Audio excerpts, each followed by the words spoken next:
इस तरह हमने ये अमृताशीति ग्रंथ के 35वें काव्य पर चर्चा पूर्ण की। ये सब चर्चा हमें अपने स्वरूप के अनुभव के लिए, संसार सागर से पार होने के लिए ये की गई है और उसका अभ्यास करना हमें। अच्छा, ये चर्चा पढ़ के आपको, सुन के आपको कैसा लगता है और क्या करना चाहिए? क्या कुछ इसमें विशेष बात आई है? अपने विचार आप प्रकट कर सकते हैं। मंजूषा जी, आपको कुछ कहना हो तो कह सकते हैं।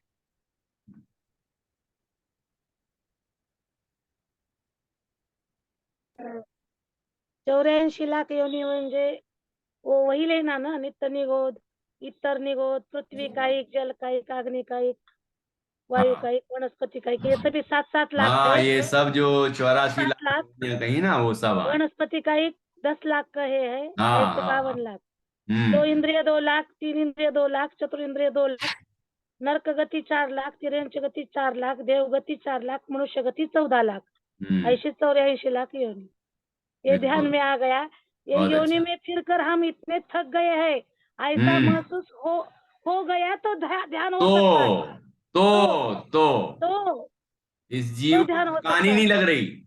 हाँ, थक जाता थकान है नहीं हो। तो भी थकान नहीं लगती। हम्म। कहता है मैं विश्राम कर लेता हूं, उसके बाद फिर भोगों में उलझ जाऊंगा। इतना काल हम इस 84 लाख योनि में फिर कर आए हैं, तो भी थकते नहीं है, नहीं है। ये बिल्कुल हमारा बिल्कुल। प्रमाद ही है ना, प्रमाद ही है। प्रमाद है, मोह, प्रमाद है, मोह है। अज्ञानता है। मैंने जैसे लिखा ना, मैं व्यस्त त्रस्त अभ्यस्त रहा, है ना? तो व्यस्त रहा, उसमें त्रस्त रहा, लेकिन उसका अभ्यस्त रहा। अभ्यस्त हो गए हम, दुखी होने का अभ्यास हो गया हमें। कई बार ऐसा होता है ना, जैसे अपने घर में बच्चे चै चै पे पे करते हैं तो अपन को चिड़चिड़ाहट व्यस्त हो होती है। जाते हैं। ऐसा लगता है भाग भाग जाएं वो, या हम भाग जाएं। लेकिन हम्म, जब वो नहीं होते हैं तो लगता है अरे यार, मजा नहीं आ रहा, आज तो कुछ अच्छा ही नहीं लग रहा है। क्योंकि उसे वो अभ्यस्त हो गया अभ्यस्त हो गया। है ना? दुख सहने का अभ्यस्त हो गया है, पीड़ा का अभ्यस्त हो गया है ना? संसार में भ्रमण का अभ्यस्त हो गया है। वो ये नहीं सोचता है कि ये दुख दुख से मुक्त होने का मेरे पास उपाय है। है ना? और मैं इस दुख से मुक्त हो सकता हूं। मेरे पास ऐसा तत्व है, मतलब मैं स्वयं ऐसा तत्व हूं कि मेरे अंदर वह अनंत आनंद पैदा हो, जिसकी भावना तो जीव को होती है, लेकिन सोचता है कि मैं तो सुखी हो ही नहीं सकता, संसारी हूं, संसार में तो दुखी है, दुख है, सुखी तो हो ही नहीं सकता। ऐसा सोच सोच के वह निरंतर दुखी होता रहता। भैया, संसार में आए हैं, दुखी तो होना ही पड़ेगा, कष्ट तो सहने ही पड़ेंगे। ऐसा कह कह के दुखी होता रहता है, होता रहता है। समाधि कोई अलग चीज नहीं है, हमारे हम्म। जीवन में ही समाधि चलती है।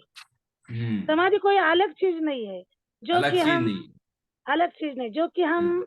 व्यवहार में रात्रि भोजन का त्याग करते हैं, अभक्ष्य का त्याग करते हैं, कंदमूल का त्याग करते हैं, ये सभी समाधि ही चल रही है ना।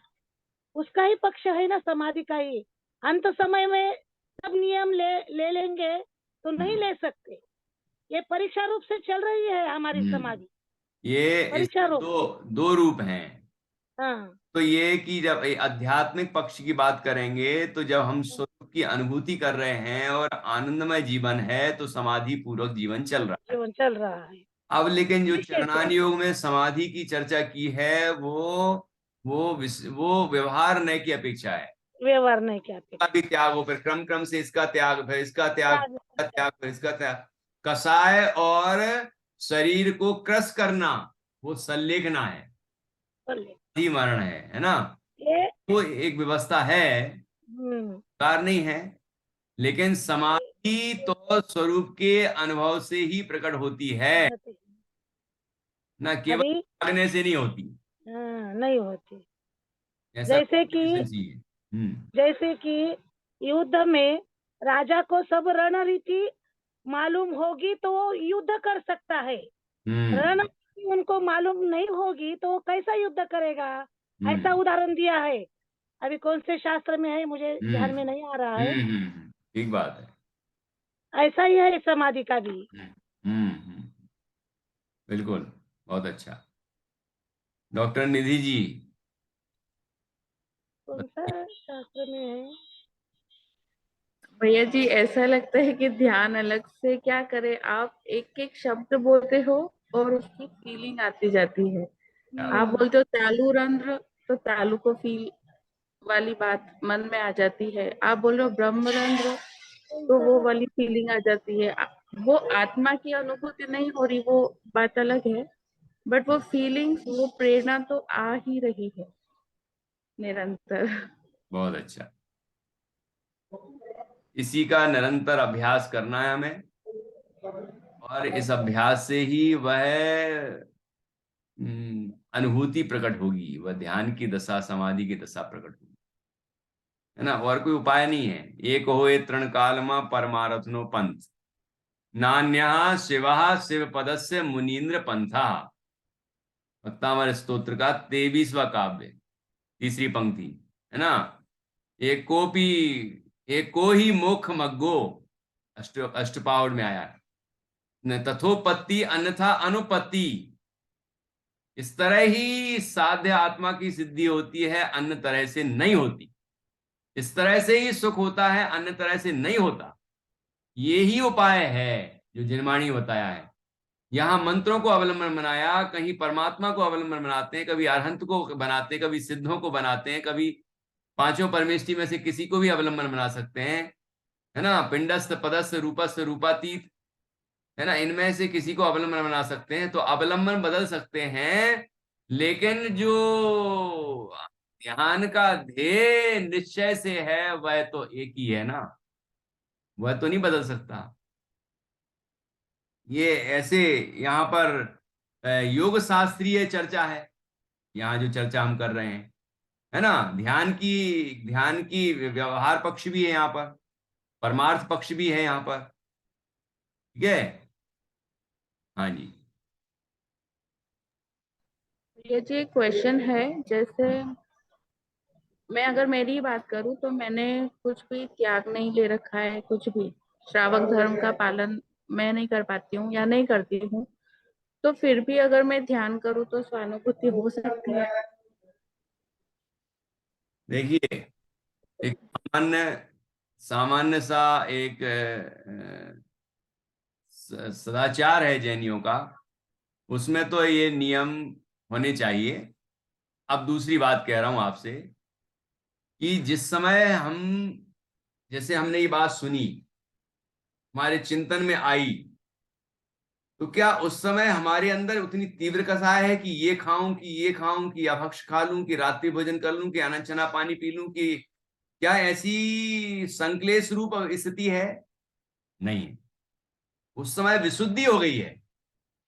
तो कोई जीव ऐसा भी हो सकता है जिसने उस समय जब उसकी भावनाएं बन रही हैं, तो वो अपने आप ही उस तरह की कसाय का त्याग करता चला जा रहा है। और वो सब जो, भले ही उसको नाम रूप में अलग अलग बोले कि ना बोले कि इसका त्याग, उसका त्याग, उसका त्याग, उसका त्याग, लेकिन उसके भावों में शुद्धि होती जा रही है, और ऐसी विशुद्धि होती जा रही है कि उसे ज्ञान स्वरूप आत्मा की अनुभूति प्रकट हो गई। अब अनुभूति होने के बाद, है ना, हाँ, उपसम लब्धि, विशुद्धि लब्धि, देशना लब्धि और प्रायोग लब्धि, प्रकरण लब्धि में चला गया। अब अनुभूति होने के बाद उसको भोग सुहाएंगे क्या? अब उसे लगेगा कि मैं रात को खा लूं, अनछना पानी पी लूं, अभक्ष खा लूं, इत्यादि, है। शेर जब हिरण का शिकार कर रहा था, उस समय ही मुनराज आए, तो वो, अब कुल्ला करके तो नहीं आने को कहा मुनराज ने कि कुल्ला करके आओ फिर हम तुम्हें उपदेश देंगे। उसके परिणामों में तो विशुद्धि हो गई, उसको विकल्प ही नहीं रहा कि मेरे मेरे मुंह में कोई गंदा कुछ मतलब मांस होगा। उस तरफ उसका लक्ष्य ही खत्म हो गया, और उसकी विशुद्धि ऐसी प्रकट हुई कि उसके बाद उसको अनुभूति हो गई। अब उसके बाद लेकिन उसने कभी खाया क्या? अणुव्रत ले लिए, उसने झरने का पानी पिया, सूखे पत्ते खाए, भले ही वो उसको, अब शेर है, वही शेर शरीर तो शरीर के हिसाब से चलेगा ना, भोजन उसको चाहिए उसके अनुकूल, तो भले ही उसकी मृत्यु हो गई समाधि पूर्वक, लेकिन उसने कभी भी उसके बाद ये चीजें ग्रहण नहीं की, है ना। तो अब कोई कहे कि मुझे तो अनुभूति हो गई लेकिन उसके बाद भी मैं खा रहा हूँ, पी रहा हूँ, सब कुछ कर रहा हूँ, तो ऐसे ज्ञानी को ये इस तरह की तीव्र कसाएं, अन्याय, अनीति, अभक्ष भक्षण नहीं होते। उसके पहले तक थे, लेकिन उसका विकल्प छूटते ही उसके बाद उसको अनुभूति हुई, है ना।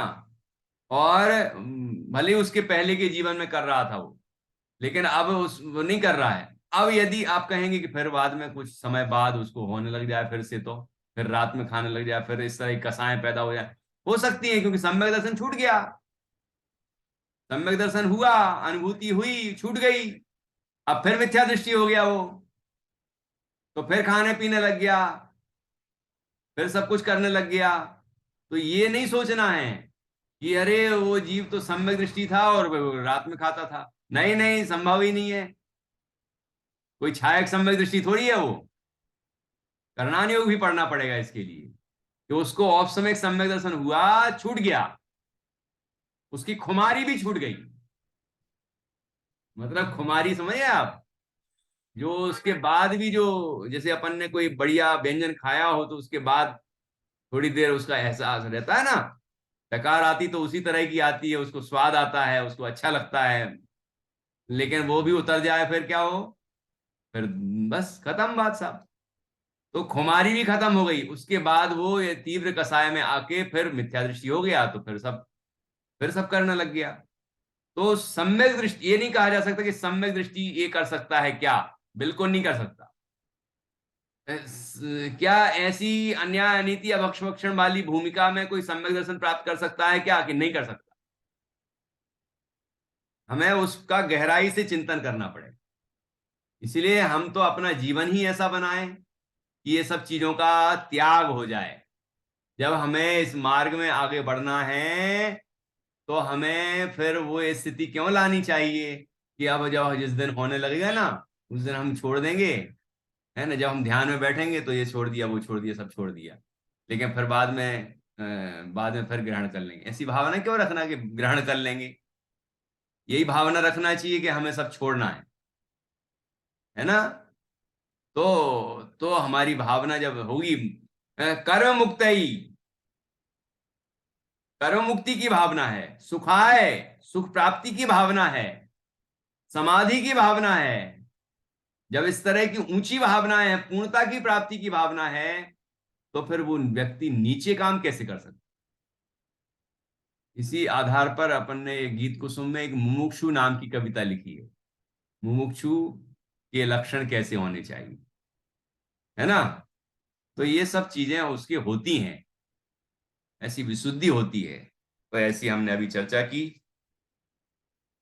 बहुत अच्छा समझ रहे हैं आप लोग भी, और अभ्यास करते रहिए और आगे बढ़ते रहिए, क्योंकि करना तो हमें यही है।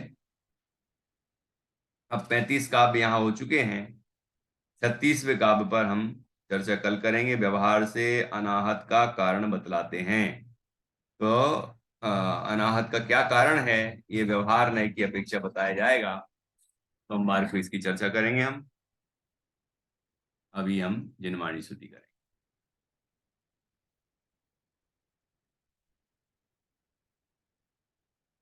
मंजूषा जी।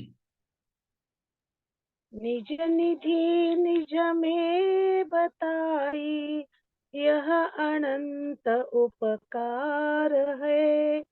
उसके लिए जिन वाणी को वंदना शत बार है, वंदना शत बार है, वंदना शत सांग जिनवाणी बार। माता माता की की जय। जय।